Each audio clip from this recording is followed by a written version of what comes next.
En plein hiver, des mannes de plein ciel. Ça, c'est paru en 1980, celui-ci. Et le deuxième, Le cœur absent, est paru, lui, 7-8 ans plus tard. Je suis un peu paresseux en termes d'écriture. Pourquoi les romans pour la jeunesse? J'avais au départ 2 romans pour adultes, un en plein hiver, Des mannes à plein ciel, dans les années 80. Le cœur absent, donc j'avais des romans pour adultes. Et à un moment donné est arrivée l'occasion d'écrire un roman pour la jeunesse. Je me suis dit, pourquoi pas? Alors, et je me suis posé la question, quel type de roman pour les jeunes? Et j'ai opté pour le roman policier. Parce que le roman policier, ce que je veux, c'est donner le goût de lire. Et le roman policier est un instrument merveilleux pour ça. Parce que c'est un jeu. C'est un jeu qui se passe entre le lecteur et l'auteur. L'auteur du roman policier raconte une histoire et l'amène progressivement en utilisant même des leurres. On peut nous amener vers une direction où le lecteur va dire ah, là, je pense que c'est lui le coupable. Et puis tout à coup, nous, non, il n'était pas là ce jour-là. Il était ailleurs. Il ne peut pas avoir commis le meurtre ou. Bon. Alors, il y a un jeu qui s'établit. Le lecteur, de son côté, il dit ah, là, je pense que je l'ai. Ce personnage-là, avec son agressivité, bon, OK. Il décortique toutes les informations. Alors, donc, c'est un jeu. Et on y prend goût, on est pris. Alors, je me suis dit, si je veux continuer à donner le goût de lire à des jeunes, mais en utilisant maintenant le moyen qui est l'écriture, dans mon cas, je vais utiliser le roman policier. Et ça a été le cas de la série Escouade 06, avec le premier, Une semaine de fou, le deuxième, Un escargot sur la main. Il y a eu Sous le pont Jacques-Cartier, qui est paru l'an passé, et je viens d'envoyer le 4e de la série chez l'éditeur, qui va s'appeler Monsieur Gaston Enquête. Alors, c'est 2 jeunes qui mènent l'enquête. Des jeunes qui ont commencé en fin 3e année secondaire et 5e année secondaire, Caroline et Alex, qui mènent l'enquête. On a fait un entracte. OK, alors, moi, je vais dire, parce que Victor n'est pas là, Monsieur Hochepet, toi, tu entres, tu fais juste le frôler, et c'est temps, mais tu perds pas ta concentration. Tu fais juste le frôler. On avait créé un journal étudiant. Alors, moi, je me disais, comme j'aimais ça écrire, je me suis dit, bon, aller faire un tour au journal étudiant, peut-être que je peux écrire 2-3 textes là-dedans. Ça, c'était en bac ou ça? Ça, c'était durant l'école normale. Bon. C'était 4 ans l'école normale dans le temps, après la 11e année. Alors, j'ai commencé à écrire des textes au journal étudiant. Et ensuite, on a bâti, pendant la 2e année, on a bâti un bel amphithéâtre, l'école normale Jacques-Cartier, c'est dans le parc La Fontaine. Oui. Ah, je m'excuse, je vous demande pardon. Voyez bien? Exagère ton mouvement AIX. Hochepet, AIX, et il va lui montrer que tu niaises. Là. AIX. Directeur adjoint, je pense, qui vient me voir, parce qu'il vient de voir le journal étudiant en disant « Il faudrait bien faire quelque chose. On a un théâtre. » Ah oui. Alors, avec quelqu'un d'autre, on a formé une troupe de théâtre. C'était ma première troupe de théâtre qui s'appelle Les Ménestrels de Jacques Cartier. Et on a commencé à faire des pièces dans cet auditorium. Et Les Ménestrels de Jacques Cartier ont marché pendant un bout de temps.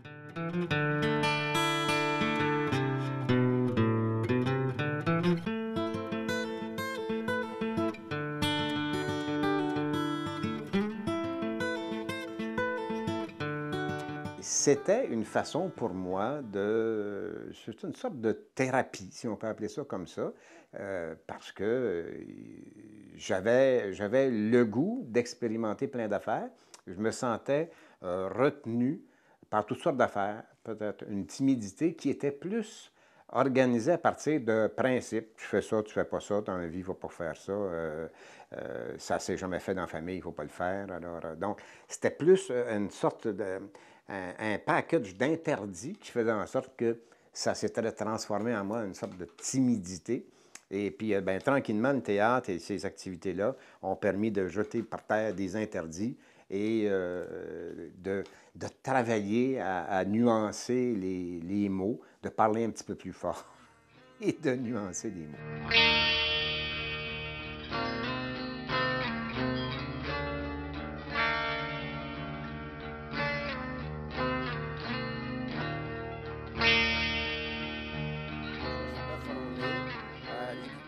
Et tu continues en t'épongeant, parce que ce qui est important, c'est que tu es en retard et tu t'es épongé, tu as dû monter les 3 étages ou les 4 étages. Les 3 étages. Alors, c'est ça, OK? Alors, ça vous va? Dans le texte, connais la place, c'est beau. Ça y va? OK. Alors, je vais faire Hochepet. Selon mon truc, je dis ça. OK. Monsieur Hochepet. Entrez! Monsieur Hochepet. Entrez! Oh, pardon. Oh, je suis indigné, monsieur. Je suis indigné. Oh bien, Monsieur Hochepet, ne croyez pas un mot de tout ça. C'est une plaisanterie. Le dernier des chameaux. Vous ne supposez pas que j'ai jamais dit. Hein? bah laissez donc, n'est-ce pas? De toute façon, je vous ai bien traité de vendu, de pourri et de résidu de la décadence. Oh, je sais, je serais en droit, mais tout de même. D'abord, la mise en scène, je la fais toujours seul. Je fais ça en 3 jours intensifs ou en 4 jours intensifs. J'y travaille sans arrêt. Je dessine même des plans. Si je veux le comédien dans telle pose, je le dessine dans telle pose. Et j'écris. Une mise en scène est écrite. Et après ça, je suis prêt à rencontrer les comédiens. Alors, vous êtes assis où, à partir de où, là, mon cher député, au cher, là, vous vous asseyez.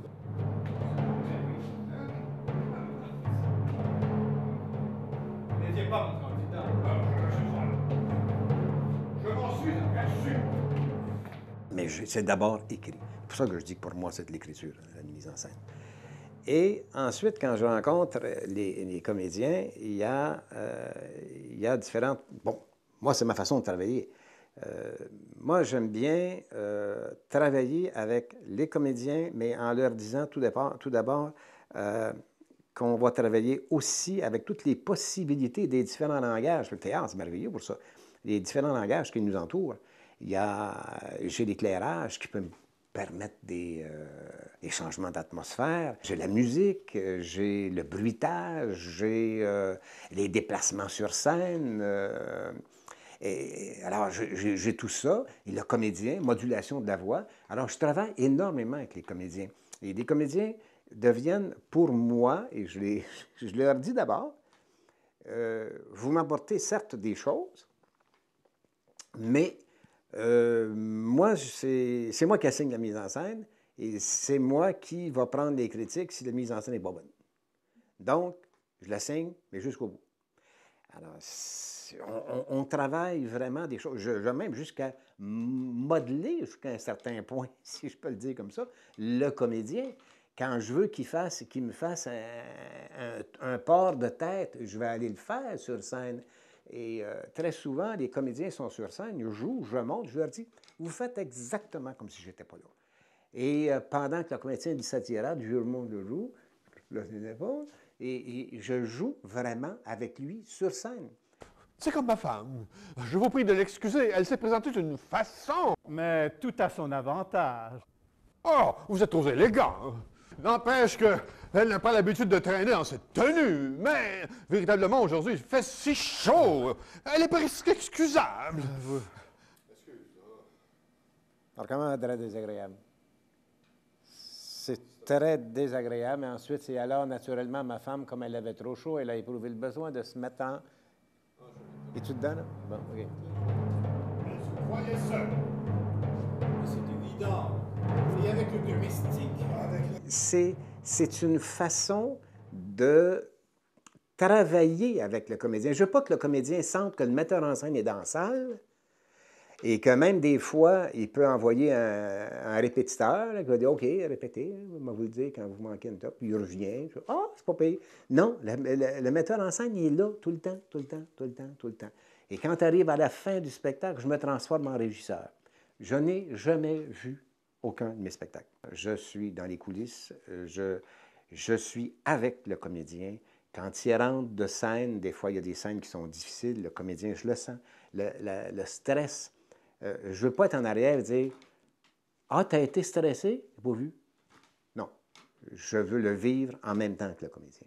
Vous avez senti ses mains, vous avez pu voir. Oui, oui. Oh, d'ailleurs, tentez les miennes, tentez les miennes. Vous voyez? Tentez les miennes. Ah, elles sont toutes en moiteur. Ah, oui, oui. C'est très désagréable. Très désagréable, en effet. Comme ma femme avait trop chaud, elle a éprouvé le besoin de se mettre en... Oh, comment dirais-je? Mon Dieu, deux petits mots. En chemise. Ah, comme je la comprends. Ah oui? Si je pouvais en faire autant. Ah, mais je vous en prie, faites! Faites! Ah non, vraiment, tout de même. Ah, oui, oui, évidemment. Alors, comme ma femme n'avait pas entendu sonner, elle est entrée. Mais voyons. Elle se croyait seule. Mais c'est évident. Et avec le domestique. Avec le domestique. Ah, mais ça, le domestique, vous pensez bien qu'il y a une raison. Oh, pardon, je ne vous ai pas demandé de ces nouvelles. Est-ce que je n'aurais pas le plaisir de lui être présenté? Oh, vous tombez mal. Ma femme est en train de s'habiller. Et vous savez, quand les femmes sont à leur toilette... J'ai vu, par exemple, dans Le Vrai Monde, une comédienne qui sortait après une tirade épouvantablement dure, qui lui rappelait son père. Alors, elle sortait de scène. C'était une boule de nerfs. Je la prenais dans mes bras, puis je la sentais vibrer. C'était mon travail d'être là. Ça fait partie du travail d'un metteur en scène.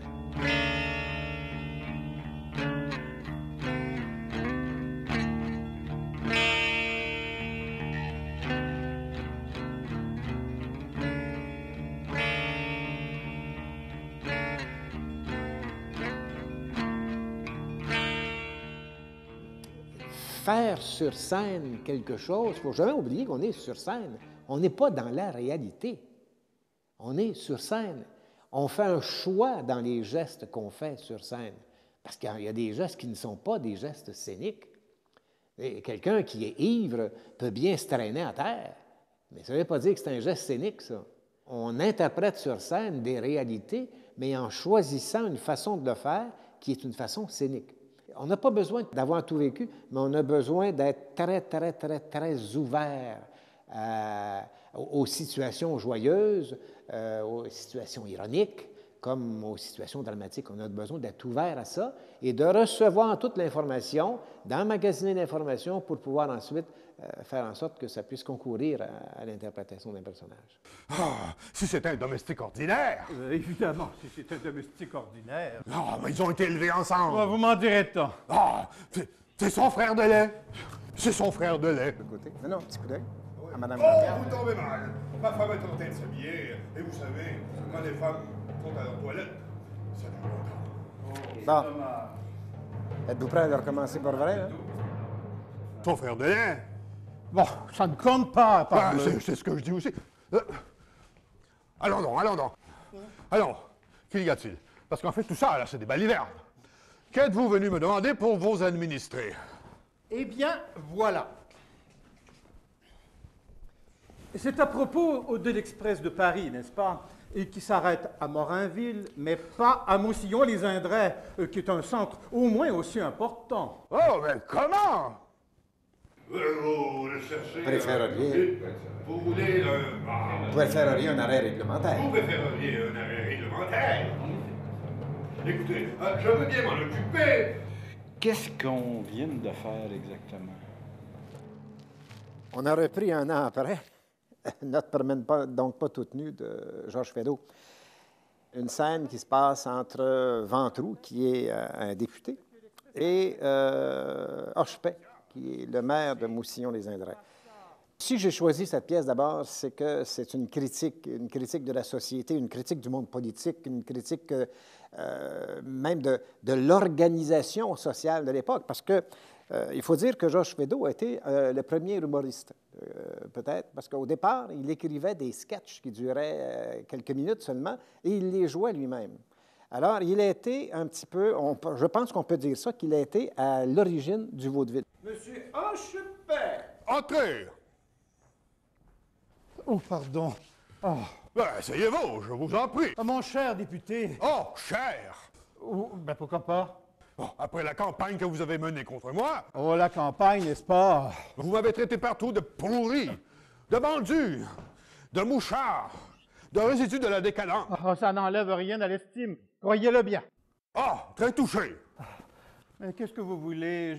Je l'avoue, n'est-ce pas? Vous n'étiez pas mon candidat. Ah, je m'en suis aperçu. Oui, mon homme et moi, c'était le marquis de Berneville. Mais c'est votre droit. À un moment donné, j'ai quitté ici dans les années 78, 79, 80. Je suis allé travailler au ministère de l'Éducation parce que c'était l'époque où on refaisait les programmes, à peu près tous les programmes, c'était un grand ménage. Et on m'avait invité à écrire le programme de français pour les écoles secondaires du Québec avec 3 autres personnes. Donc, on formait une équipe et notre mandat, c'était d'écrire un programme de français. Je ne dis pas de réécrire parce que celui qu'on avait, c'était l'espèce de document brun, beige, qui datait des années 54. On a bâti un programme de français qui travaillait sur les principales habiletés, habilité à comprendre un texte, à déceler les valeurs qui sont véhiculées dans un texte, parce que dans un roman, il peut arriver qu'il y ait des valeurs de féminisme, des valeurs qui sont véhiculées par le propos, par la façon dont se déroule l'histoire. Ça peut être plein de choses. Mais bien lire, c'est être capable de comprendre ces valeurs-là aussi, le sous-texte qu'on appelle. Développer des habiletés à comprendre oralement, à être capable d'écouter la télévision ou la radio et être capable de saisir le message, être capable de comprendre les hésitations de quelqu'un, par exemple, qui emploie un mot qui revient au premier mot. On dit, oups, il n'est pas sûr de son affaire. Être capable de comprendre et être capable de s'exprimer oralement en utilisant un vocabulaire assez précis, à nuancer son propos de façon à ce qu'il soit le plus clair possible. Ça, c'est 4 habilités qu'on a amenées. Dans le temps, la poésie, on étudiait ça en 5e secondaire, parce qu'avant, on ne touchait pas aux poésie. C'est le premier, deuxième, troisième, quatrième, pas de poésie. 5e secondaire, la poésie. En bloc. En bloc, c'est ça, la poésie. Alors, on se dit, à un moment donné, bon, ben là, ça suffit, tu sais. Je veux dire, un conte, c'est un texte poétique. Alors, faire comprendre que la poésie se retrouve pas seulement dans des textes en vers, ça, c'est de la versification. Ça peut être aussi de la poésie. Mais de faire comprendre que la poésie se retrouve dans des contes pour enfants, il y a de la poésie là-dedans. Dans des romans, il y a beaucoup de poésie. La poésie, dans la prose, il y en a aussi. Mais de commencer la poésie sous forme de poème, en première, deuxième, troisième, quatrième, il faut donner le goût à la poésie. Pourquoi les jeunes sortaient dans les années 70, dans un cours secondaire, puis ils disaient « Ah, la poésie, déteste ça. » Mais on n'a pas appris à aimer la poésie. Un regard qui ne s'attaque pas à la transparence du souvenir, qui ne se pose pas sur l'éventuelle beauté de l'avenir. Un regard qui ne serpente pas à la faveur des vents, qui ne se projette pas sur le fond vaseux de l'étang. Alors voilà, mes administrés se sont mis en tête d'obtenir que l'Express s'arrête à notre station. Oh, diable, c'est difficile. Ah, ne dites pas ça. On a eu au moins 2 fois l'occasion de constater que c'était possible. L'Express s'est déjà arrêté? Oui, 2 fois. Ah! Une fois à la suite d'un déraillement et une autre après un sabotage. Oh! Eh bien, ça n'a pas dérangé grand-chose dans le service. Évidemment, c'est un argument. Il y a des gens qui, pour eux, la retraite est une coupure. Moi, ça n'a pas été une coupure. Ça a été juste de dire, ben tiens, je vais continuer à peu près ce que je faisais avant, mais dans un autre cadre. Alors, et même, ça m'a permis d'intensifier certaines choses. J'avais déjà publié 2 romans du temps que j'étais conseiller pédagogique et travaillé au ministère de l'Éducation aussi, donc publié des guides sur les valeurs socioculturelles, des guides sur la littérature pour le ministère de l'Éducation. Mais à la retraite, ça m'a permis de mettre le focus sur certains trucs que je délaissais un petit peu, que ce soit, entre autres, la mise en scène.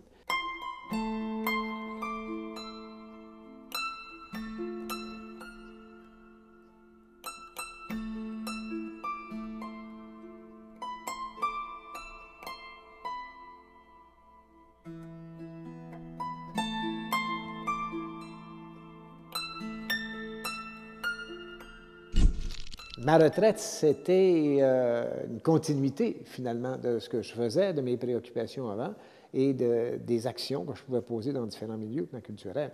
Donc, c'était une continuité. Je ne me suis pas retrouvé le lendemain à me dire qu'est-ce que je ferais bien des heures que j'ai maintenant disponibles, maintenant que je suis à la retraite. Je me suis jamais posé cette question-là. Donc, je me trouve particulièrement privilégié.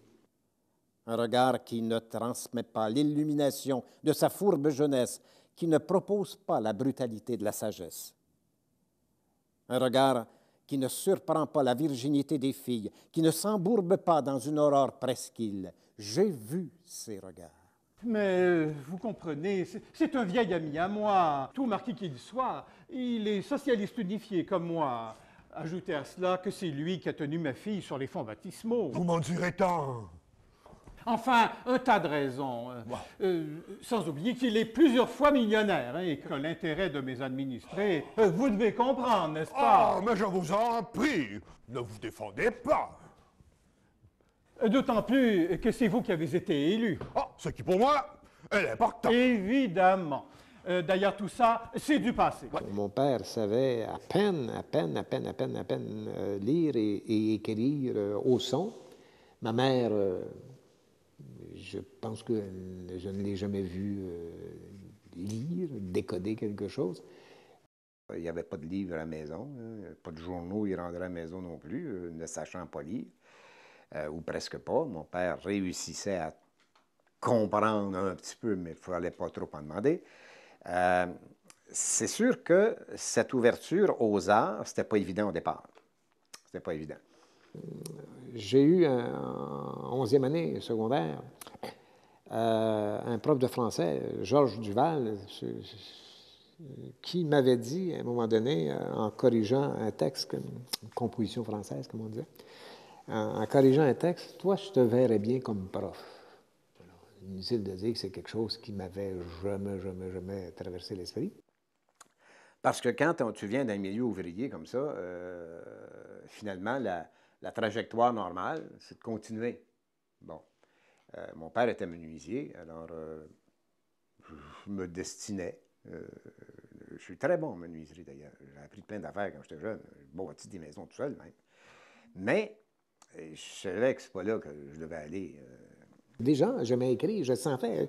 C'était pas une punition pour moi, autant c'était une punition faire de la chimie. Écrire, c'était jamais une punition. J'adorais faire ça. J'adorais le vendredi parce que le vendredi, c'était la composition. Alors, j'avais hâte au vendredi. On m'avait dit, tu vas aller à l'école d'art et métiers. Moi, je ne m'intéressais pas trop. Alors, ce que j'ai fait, il fallait que j'aille m'inscrire. Alors, j'ai pris ma bicyclette et puis j'ai tourné dans Saint-Jean pendant à peu près l'heure d'une rencontre, ce qui fait à peu près 3/4 d'heure. Je suis revenu après 45 minutes en disant, on m'a refusé à l'école d'art et métiers. Je n'étais pas allé. Bon, mais on m'a refusé.